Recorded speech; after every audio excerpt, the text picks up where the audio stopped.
welcome to another episode of the Socialistics Podcast. I am Jason Yormark, and we got a great guest today as we continue. So we're on this podcast directory website, and nothing was happening. And then I got asked if we wanted to be featured on their email. I'm like, sure, I don't know, whatever. And then they sent that out, and long story short, we now have 25 people lined up to interview on the podcast. So it's great. That's awesome. So it works. So if you have a podcast, check out podcastguests.com. It can work, especially with their when they promote you. So, but that being said, I'd like to welcome my guest today. Her name is Lindsay Pinchuk. I hope I pronounced that right. And she's with a company.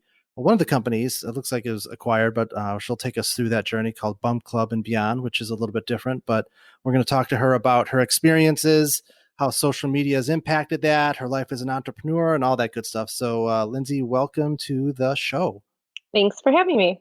Absolutely. So let's just jump right in. Tell me a little bit about your background. Where did it begin, and kind of take me through to where you're at today. Yeah, of course. So I worked in magazine ad sales for 10 years, and I got pregnant with my daughter. And during that time, I very much wanted some community, and I wanted support, and none of my friends were pregnant at the same time as me. And so I decided to start hosting events for expectant parents.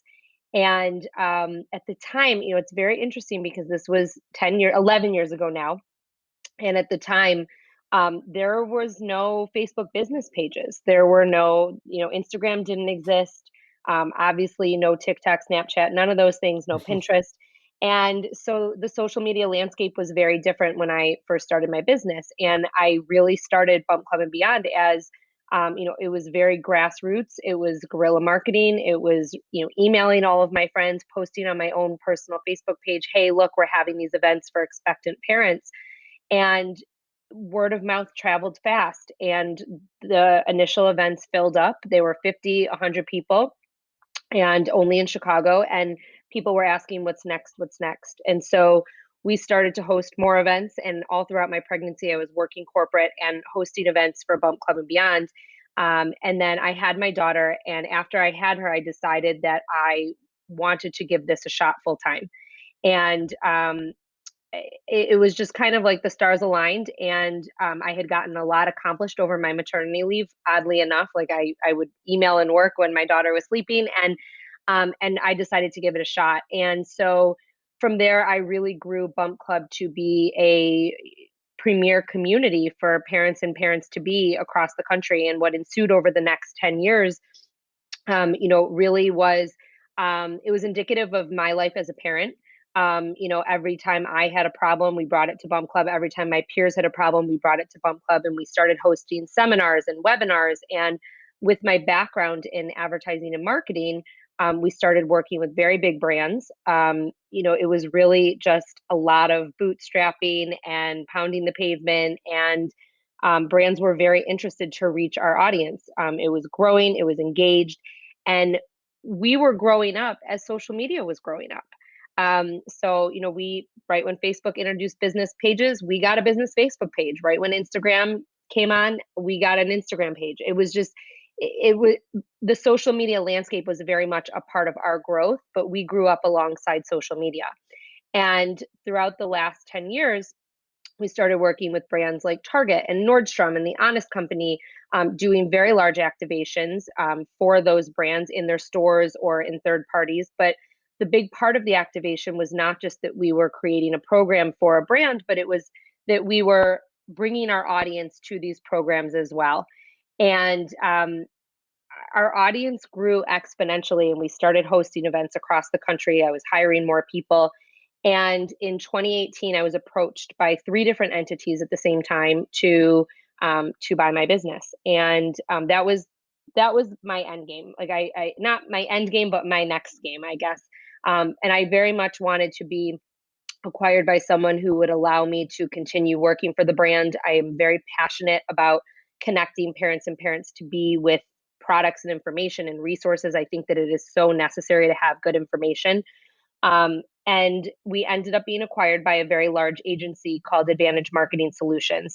They own a bunch of different agencies across the country, and they acquired us. The deal went through on January 1st, 2019, and very different from the entities that they owned.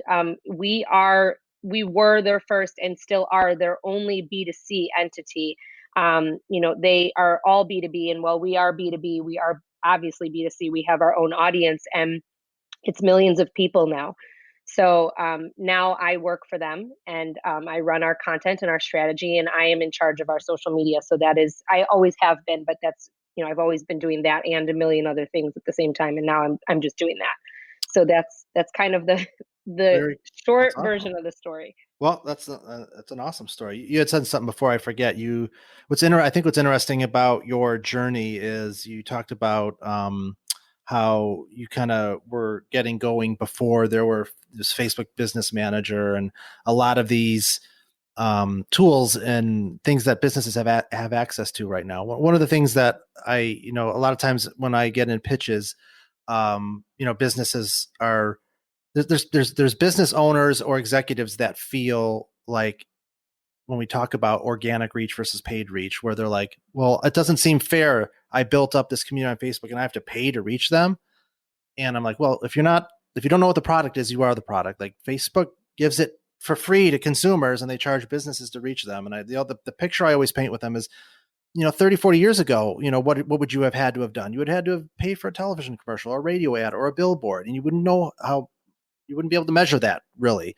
So you can reach a lot of people really inexpensively right now. So I think people get spoiled with what they have access to right now, and they get so used to what is available today and don't realize how much better it was, even from 5-10 years ago. So what I'm curious about is you talked about, having to build things organically during a period of time where you didn't have that kind of access. I'm kind of curious, what were some of what are the things that you would attribute to the success that you were able to build a social media audience and really the infancy of these social media platforms? Yeah. So, I mean, I have so many thoughts. So if Go any other for it. questions come up, just This is interrupt about and let you. me You know. do it. Um, Prior to social media, I want to just give some insight into like our marketing, but like prior to social media, we were only doing things in Chicago, and I was, going into maternity stores, which most of them don't exist anymore, sadly. They were brick and mortar, and we were putting out cards, on their registers, and like it was costing us to print them, and we were going into businesses and asking businesses to market for us, and and a lot of our promotion was really like it wasn't efficient, to your point. Mm-hmm. And, as social media started becoming a thing, and our community was very engaged on social media, back in the day, we didn't even run ads really for some time. We didn't really run ads. But what ended up happening was, we have this very engaged community. We were growing very fast, and we were it was allowing us to reach people across the country. So all of a sudden we were going from, pounding the pavement and putting postcards out in Chicago to like having people all across the country reaching out and tagging friends, and you got to check out this business. And um, you know, moms love to spread the word. Like if something works for a mom, like, and that is, to me, like that's the most amazing thing about my audience. Um, so we were having people, tag us and can you bring Bump Club to our market, to LA, to San Francisco. And that's really how we got started spreading the word. And then when we started hosting events in other cities, social media and paid social media really allowed us to go in and to bring awareness to our brand that, to your point, very efficiently, um, when no one knew who we were. I mean, we were able to go in. I don't do our paid ads anymore. I have someone who does it. So, but at the time I was doing, running ads manager, and I was able to go in and create an audience and say, I want to reach all the pregnant people in San Francisco, and we're having an event. And that was how we got people to buy tickets to our paid events and show up at things. Um, to me, it was like the best tool that could have happened to our business, because it allowed us to really grow and scale. And part of the whole acquisition was that I reached a point where we had not accepted any investor money. I had done this all on my own. We were profitable, but I knew that we had kind of hit a wall, and I needed help to kind of take it to the next level. And so we had scaled it to be a national company through the whole social media sphere. And then now we have, the abilities through a larger agency to scale that even more. Did that answer your question? Of course. Okay. So what's so you mentioned, so you acquired, I want to get into that in a bit here because I think that's interesting because I think we have agency owners or aspiring ones. So I think I want to kind of dig into what that experience was like to be acquired selfishly, for myself as well. Not yet. We got a while to go before I'm interested in that sort of thing, but what's working for you now in the role that you have now and the responsibilities that you have now? What are strategies are you finding that are pretty effective for you these days? So very interestingly, we are an events-based company. And Mhm. so on March 13th, 2020, things drastically changed for us. I thank God literally every day that we did not put all of our eggs in the event basket. And we did do a lot of content online prior to COVID. And we really built up a community online prior to COVID, because when COVID hit in March, we were actually about to execute our largest scaled event to date with Target, since we had been acquired. We were supposed to host 300 in store events on March 21st across the country, essentially. And that obviously didn't happen. And, you know, we went back to Target and we said, we've already invested all this money in advertising and there's so much awareness and people registered. We have this idea to put the event online and on Facebook, and we created these live activations for them on Facebook, and they were really successful. And thousands of people showed up and they watched and they were like, what's next? What's next? And through that whole process, we ended up distributing like 10,000 um, registry bags direct to home for Target. It was like a wild experience, like from data acquisition to sampling for brands to brand awareness for like 25 brands that were involved. It was like a really cool program. And it showed us that, obviously now people need this information more than ever.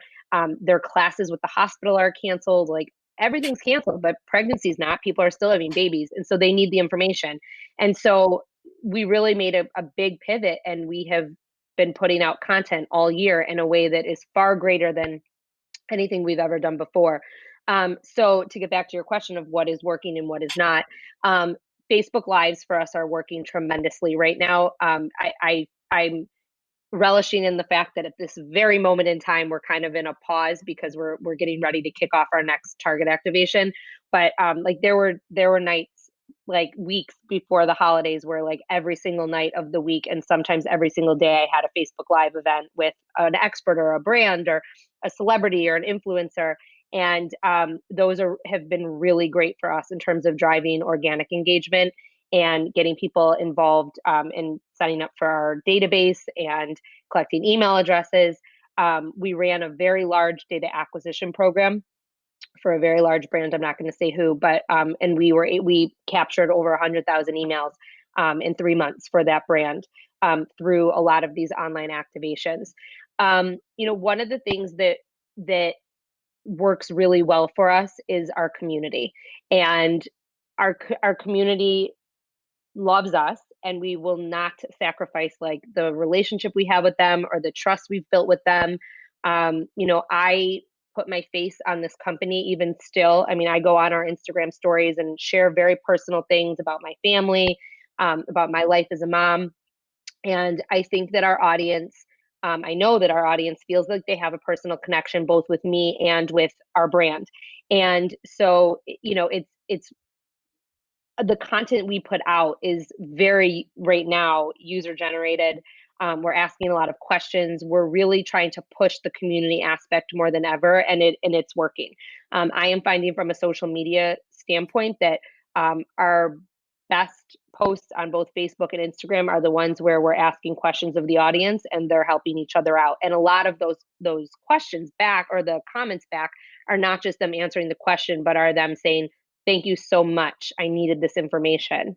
And that's really what is working. And like when we work with like influencers, I'm not like huge on working with influencers or paying influencers. Like it has to be like organic. We work with influencers who want to work with us. They've approached us. They want to be featured on our website, and in turn they share what we're doing. And I want it to be very organic, because it feels forced if it's not. And I just think that the customer is so much savvier now than they were 8 to 10 years ago on social media, and they know what's fake and what's not. So Yeah. to answer your question, it really is maintaining that like trust, that level of authenticity, and having that like ongoing conversation. And I think that can be applied to any brand. Yeah. Any brand can have that relationship with their audience. No, I love that. I think you talked about, and we deal with this. So the majority of what we do lives in B2B, and a lot of times some of the decision makers that we kind of interact with, they don't get that. Like, oh, we're B2B. Everything should just be about business. And we keep trying to reinforce to all of our clients and potential clients the importance of personifying your brand. People do business with who they trust and who they like. And it doesn't matter if you're selling, you know, merchandise for children or for families, or if you're selling widgets or technology to, you know, IT professionals. People do business with who they like and who they trust. And if you want to maintain and build relationships, you've got to you got to put faces to your brand. You've got to put stories to your brand, and that's really what we push for. And for a lot of people, they're uncomfortable with that. It's And in, Well, I was oh, just go gonna ahead. say it's interesting to your point. I was having a conversation last night with one of my best friends who's actually a freelance writer, and so we talk work a lot. Like she writes a lot of B2B, but she does a lot of work for brands. And she also writes for consumer publications, so she kind of has that knowledge. And we were talking about how right now brands in general just really need to amp up their content, because everyone's home, Mhm. everyone's on their devices, and people want interesting things to read, to look at. I mean, people are COVID fatigued, they're politic fatigued. Mhm. And it's to your point, it's just so important to have that natural conversation and to bring a personality along with your brand. And you know there are so many brands that have like that blog button on their website, and they don't really have anything there. But it's so Mhm. important to have that content, and that content can then be used on social media. You can repurpose it on Pinterest. You can repurpose it on Instagram. You can use it for LinkedIn, and then get people back to your website. So Yeah. I think that now more than ever, having that like really good content piece is very important. Yeah, I think it's just a lot of what we do is education. And it shows in the numbers all the time. Every time we do reports, all of the content that has people in the pictures or their stories about the business, they always perform better. So there's so much education that needs to be done. And to your point, you're right. Our business, when the pandemic hit, it like immediately kind of went down. And then after a couple months, we're like, oh, this is probably the new normal for a while. And then all the businesses were like, we better get serious about our digital strategy, because that's all that there is right now. And more people are online and they're spending more time online. And then things really started to take off again. So it's been really interesting. And I don't, even when we go back to what, normal, whatever that is, I think people have just gotten so accustomed to working from home and how that can work. And business are realizing, oh, maybe we can be as productive and profitable with people working from home. So I think it's going to be a different world where your Well, digital strategy and social media is even more important than it ever was. it's very interesting that you say that. So one of our core events that we used to do, is we used to have an expectant parent dinner once a month in Chicago. And they were sponsored, and the people who came they would pay a ticket fee to come. And we would get about 100, sometimes 125 expectant parents would come to these dinners. And when the pandemic hit, we moved them online to a webinar. And we had done webinars previously, but not for this piece of content. And the webinars are like exploding, right? Like Hmm. I mean, we're getting thousands of people registering, and sometimes 1,000 people are watching, and then they're watching the replay. And so for a brand to sponsor that, it's so much more efficient than sponsoring, our in-person event. Hmm. Two, the cost, I mean, our profit margin is so much higher than ever before, both from hard costs and from like time costs. I mean, I don't have to. drive downtown and meet my team for, and take 6 hours out of my day to execute this event anymore. I'm doing it after I eat dinner with my kids, and I'm coming into my office and spending an hour moderating a webinar, and we're monetizing them. So, I think from like a B2B standpoint, there's something to be said too in terms of conferences and, all of these things that people used to travel and, spend a ton of money and time going to. It really can, for a business, can drive so much more efficiencies in terms of educating your consumer. Yeah, no, for sure. Another thing you mentioned I wanted to kind of touch on, which I think is interesting, is your work with influencers. So I think influencers kind of get a bad, that term has kind of become derogatory, I think, a little bit, because people are kind of fatigued with like the whole Kardashian effect of, or you have these, 16, 17, 18-year-old kids that have 1 million followers because, they post pictures with their shirt off or, what, and it just frustrates a lot of people. Like, really, like this is the new normal, and how authentic is this really? So it's interesting for us because, again, being in a B2B environment, our influencers, it's very different. Like, we don't want that youth oriented. We're looking for a very specific subset of industries and whatnot. So I'm just kind of curious from your perspective, when you do work with influencers and when it works, what are the things that you're looking for when it comes to identifying the right type of person and what that relationship looks like when it's mutually beneficial? One of the things I want to say really quickly is a lot of influencers now are calling themselves content creators, just so you know, Okay. All right. in their little, like, bio in their It's on probably a Instagram. good move. But it's all the same. I what do we look for when we look for influencers? I To your you were saying something that you were saying was you were indicating like the youth influencers. Well, let me tell you, there's a whole slew of mom influencers too, and Yeah. it's like an epidemic, to be honest. And no, it is. Like, I think, I I think that I know from our audience and from our surveys that we conduct on a regular basis that Yeah. they want to see moms in real life. Like, that is like Yep. that is the number one thing that they ask us for. So we profile real moms, and they're not always influencers. Sometimes they are, but like entrepreneurs, people who have started charities, celebrities, actresses. Sometimes it kind of runs the gamut, like Top Chef people, like whatnot. They want to know like the real side of those people. But in terms of like influencers, very much goes along with our mission. One, like, no one that's really controversial. I don't, I don't want someone dividing our audience or polarizing our audience. I think, you know, our whole thing, we actually posted something today about like community and like how the one thing we all have in common is that we're parents and parents to be, and like we want the best for our families. And so really that's what I want in an influencer, that like that's kind of like their mission as well. And just not someone who's like so fake. And I think you can tell when you look at these profiles. If every post is an ad, I don't want that person, because they're not going to want to be on our page for the right reasons. Like, they're going to want to be on our page to link to affiliate links and stuff like that. And that's not what we want. I mean, we want someone who can um, inspire our community, who can motivate our community, who can be honest with our community and share flaws with our community as well, because not everything is perfect. And like, my personal Instagram feed is far from perfect. I don't want it to look perfect. That's not my life. And so that's kind of what I look for in an influencer as well, is like someone who's not afraid to come on our Instagram without having their hair and makeup done. I mean, Mhm. I've all me personally, I've always gone on Bump Club kind of like, in my pajamas or whatever. But usually I looked like somewhat put together, and the pandemic has given, a whole new meaning to that. I mean, I go online in like sweats and my hair in a bun and my glasses on all the time, but that's me. Like, I'm not no one's getting dressed up right now. So Yeah. I just think that maintaining that level of authenticity across the board at Bump Club is very important.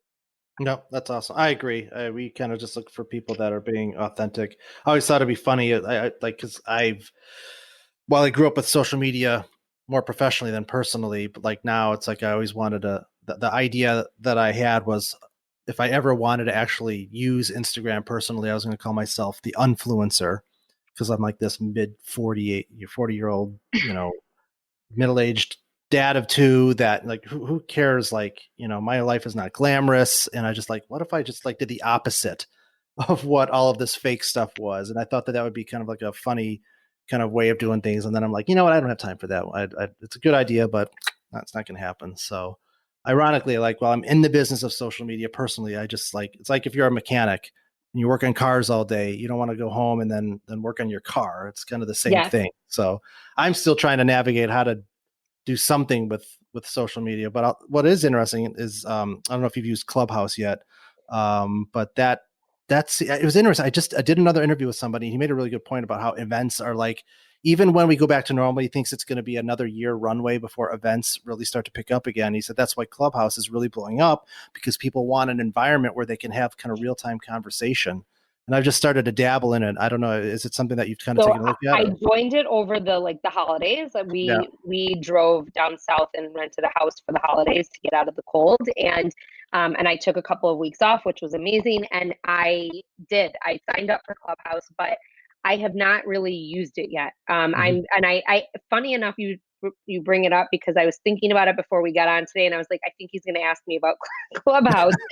I just like had this feeling because everyone's talking about it right now, and Yeah. people are asking, on all the groups I belong to, what's your handle? What's your handle? And I'm finding it a little overwhelming to Yeah. navigate another social platform, but I also think that it will be good eventually once I can wrap my head around it. But Yeah. like from a professional standpoint, you're like, I'm dealing with Facebook, Instagram, and Pinterest on a work basis, and then like Instagram and Facebook sort of Mhm. personally. And then at the same time, I have like LinkedIn, which like, for both the business and for me, and then Yeah. now Clubhouse. So there's just like a lot. It is. I haven't quite figured out either. I've joined a couple clubhouses or meetings or whatever, and it's interesting. I definitely see it. I don't. It's weird. I guess it's another social channel, but I almost feel like it's like a. It's not even that. It's just a place to meet with other people and have a conversation. So I'm sure you could facilitate in that other places, but I do like what they're doing. You can't record anything. There's no walls. It's really, they're zeroed in on a specific focus, which is scheduling and having real time conversations on things. So I think they're on to Which is something. cool. Yeah, I I think it's gonna work. I feel like I'm getting pressure, like from a business standpoint, to be on TikTok now, and so like that's Not something me. that I have. I mean, but like young millennial parents that are Yeah, younger than me are on TikTok, and yeah, it is an amazing platform for education and like showing products and yeah, sharing tips. And so my 10-year-old is obsessed with TikTok, so I mean yeah. maybe she needs to give me a tutorial, but um I don't know, we'll see. I don't know. It's a good point though. I often wonder about that. Is a platform like TikTok where you have a younger generation growing up with it? Is it one of those things where it'll evolve with them, or will they outgrow it and then kind of slide into the Facebook and into the LinkedIn, and then a new, like, so I'm curious how that'll play out, because obviously Facebook's more older, it's an older oriented audience, but we're still, I mean, in the grand scheme of things with these platforms, we're still relatively new. And Yes. so some of these things haven't been figured out yet. Like, what platforms kind of go with generations, or will people go in and out of them based on where they're at in their life? Well, it's interesting. We just did a survey at the end of last year about just an audience survey, and there was a whole piece on social media consumption, and Instagram and Facebook were very clearly, obviously, the two most popular, but Mhm. by a long shot. Like, and that was something too that like over 70% of our audience Yeah. checked those in every single day. And the reason I asked it was because I sort of felt that like our Facebook audience has been like dwindling not like dwindling, but like just not as engaged as our Instagram audience. Mhm. And I think a lot of that also has to do with like the algorithm, and just people aren't seeing our stuff as much as they used to. Mhm. So I think there are a lot of different factors, but clearly like our audience is still there. I mean, and we're growing on Yeah. Facebook too. So I mean, there has to be new moms who are Yeah. younger coming into that. I think part of it too is that Facebook's an environment that's highly politicized and just creates an environment where people are just getting fatigue around that. And I think when you look at an Instagram or some of these other platforms that are, they don't really lend themselves for that sort of thing. So I think people are just people want an escape, they don't want to Yeah. be just that. They don't want that in their face all the time. So I think that that's contributing to it too. So, well, one other thing I wanted to kind of touch on that's, I think, of interest that you have specific experience about, I wouldn't be doing my job as an effective podcast interview if I didn't ask, is I'm kind of curious about your experience around being acquired. I think I'm part of a mastermind group, and there's always a lot of conversations about what that looks like and what that means but you've been through it. And to the extent of what you can share, I'm just kind of take me through how that came to be. Were you looking for that to happen? Was it just did it come out of nowhere? Was it a good experience? What did you learn? If you would have done it differently, just some highlights of that. So I always knew that that was kind of what I wanted, how I wanted to take the next step with Bump Club. That, but like I wasn't looking for it at the moment. I was going to start very soon. My whole thing was I wanted to be acquired by the time I was 40, and that was just like my own personal goal. Like it was like 10 years of Bump Club, and Mhm. it's a lot of hard work to own your own company. And but to my point, I said it earlier on that I very much wanted to be acquired by someone who wanted me too, and who believed in me and not just the brand, because I am a very big part of the brand. And um it- so it was this is actually very random, and I think this is like a lesson to every single person out there. I was approached on LinkedIn by all three entities that reached out to me, and Mhm. they all three happened to reach out to me during the same summer, which is Hmm. like very random. Like no one had ever approached me before. I had made a conscious decision. I had certain friends who were kind of pushing me, like you should raise money or you should do, and like I didn't want to do that. Like I didn't need to raise money. Like we were profitable. I didn't have a product I was manufacturing. I had a very different business than a lot of my friends who also had their own businesses.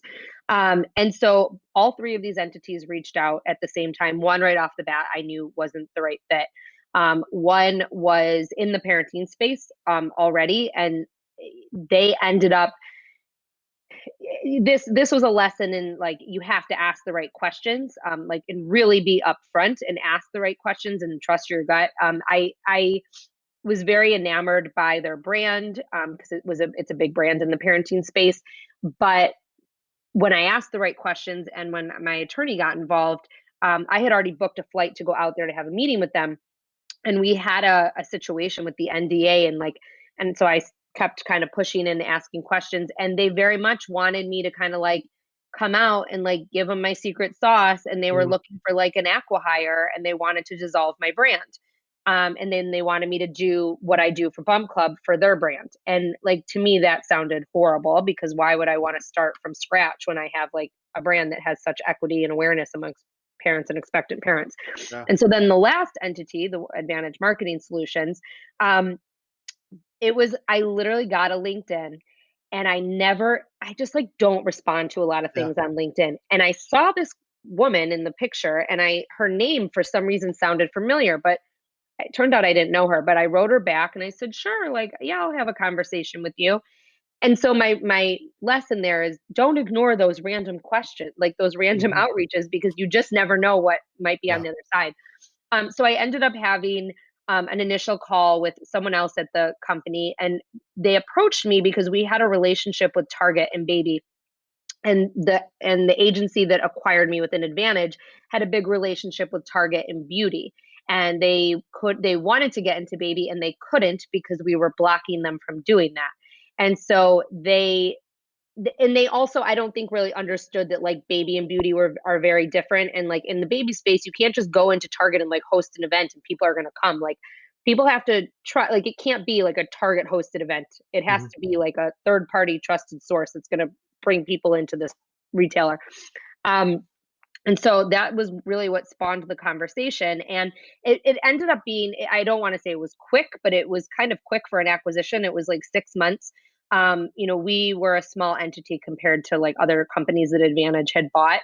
Mhm. And I went out there once and I pitched their head attorney and the president of my division that bought me. And um, it ended up, and then we closed on January 1st of 2019. So it was pretty quick. I had to prepare a deck. I had to do all my financials and, you know, prepare a pitch deck and like all Hmm. that stuff. But they, by the time I got out there, I think they were kind of already like, we want to do this. Um, in terms of the lessons that I learned, there, some things I can share and some things I Sure. cannot. But one, I mean, I would get everything in writing, which I am a huge proponent on, but there were still things that like I couldn't get in writing just based on like the legal entities. And I wish that I did get them in writing, or I wish I held a little bit stronger on that, to Hmm. be honest. Hmm. Um, and that's, yes, it's my own fault, but I also very much wanted to move forward with the acquisition. So you have to negotiate, obviously. Um, Two, I think that if you are going into a big corporation and you are used to, working for yourself and having a very small operation, there's just a lot of expectations that you need to set for yourself because like I mean, not only did I go from like working for myself for 10 years to working in corporate America, like the corporate America I'm working in now is like the highest level of being corporate. I mean, it's like, and I used to work in for various media companies that were just not even as close to being as corporate Hmm. as Advantage, and it's just how the entity is, and so you just need to prepare yourself for that because there are a lot of rules, there are a lot of regulations, there are a lot of people involved with everything, and it takes a lot longer to get things done when there are so many people involved than when it was just you. Hmm. And so you have to kind of prepare yourself for that. But at the same time, it's been a really great thing because we have been able to garner exposure to clients that I never have worked with before or even thought I would work with. We were able to take our target program from, I mean, we grew our target program like 700% in terms of revenue. So it was a little bitty thing, like 20 events in across like a whole year. And had we played out the event space with our target relationship, we would have ended up doing over 1,000 events last year. But it's this huge program that we have now, and we just wouldn't have been able to do that without the capabilities Advantage has provided for us. Hmm. Um, and it's really, for me, it's like allowed me to take a step back. And like that's what I wanted, and I think you have to know as an owner and a founder, what is it that you are really looking for, and when you're going to get acquired, you need to express that up front, and I did. I said like I don't want to handle business and operations and finance, like that's not my thing. Like I'm a marketer, I'm business development, I'm a salesperson, and so now I'm able to do those things and those things that I really want to do and love doing. But I've also had to relinquish control. But for me, that's fine. Like Yeah. I was okay with that. So you have to be okay with all of those things. Um, I don't know what else can I. What else do you want to know? No, I mean, I think that's great. It's always cool to kind of just hear people's real stories about these sorts of things. I mean, you read these articles about, advising about, when you should sell and what to think about and how it works. And it's all speculative, but to hear real stories of people that have kind of experienced it, I think are really cool. And I think, well, I think also like I have no problem being, upfront and honest about this. Like it was not smooth sailing for the last Hmm. 2 years. I mean, there was some bumpy ground. There was there's a lot of transition to get used to. I was also transitioned into a company that has never owned a B2C. And so Hmm. it's also educating them on that because I have certain needs as a consumer facing company that their other agencies don't have. And that they don't even know about. So, the transition process was a bit tough. But I think to your point, like, a lot of the stories that I've read and whatnot, everyone just kind of talks about the great things about the acquisition. Yeah.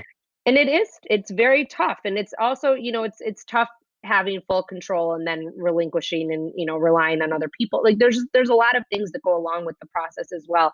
I was listening to, we drove to Florida, so we had a lot of time and we were listening to how I built this with the founders of Soul Cycle. And they brought up a really good point on their podcast interview. They said, I wish someone would write a book about the process of getting acquired because there's Mhm. just so many things that no one tells you. And like I couldn't have like agreed more. I mean, that could Yeah. not have resonated more with me because there were so many things that I wished I knew. But Yeah. but now it's all learning lessons.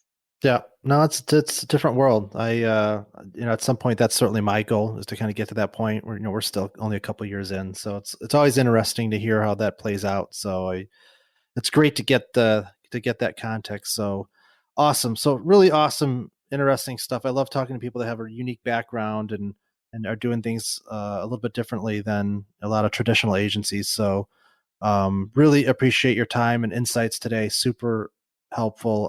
Where can people find you? Where can they find your business or just anything about you and the things that you've shared today? Yeah, so people can find me. It's Lindsay Pinchuk on LinkedIn or at Lindsay Pinchuk on Instagram. I have a public account, so you can find me there. And I do give like business tips, and I do not brand myself as an influencer. I just kind of share the things that I like, and and there's no ads on it or anything like that. But I am very open about business and my life as a working mom on my Instagram. And you can also find Bump Club and Beyond on Instagram at Bump Club and Beyond, and then also on Facebook, Bump Club and Beyond, and then also on LinkedIn. And on that LinkedIn page, we share a lot of our podcast interviews, and we share a lot of the B2B things that we're doing, and the programs that we're running, and the news segments that we do, and all that kind of stuff. Awesome. Well, thank you so much, Lindsay, for being on the show. It's been a delight. Really, I'm going to go check out your stuff because there's a lot of stuff here that I think we can learn from as well. So thank you so much for being on the show. Thank you so much for having me. Absolutely. That's it for this week's edition of Socialistics. Thanks for listening. Make sure you subscribe, like, all that good stuff, and we will catch you next time.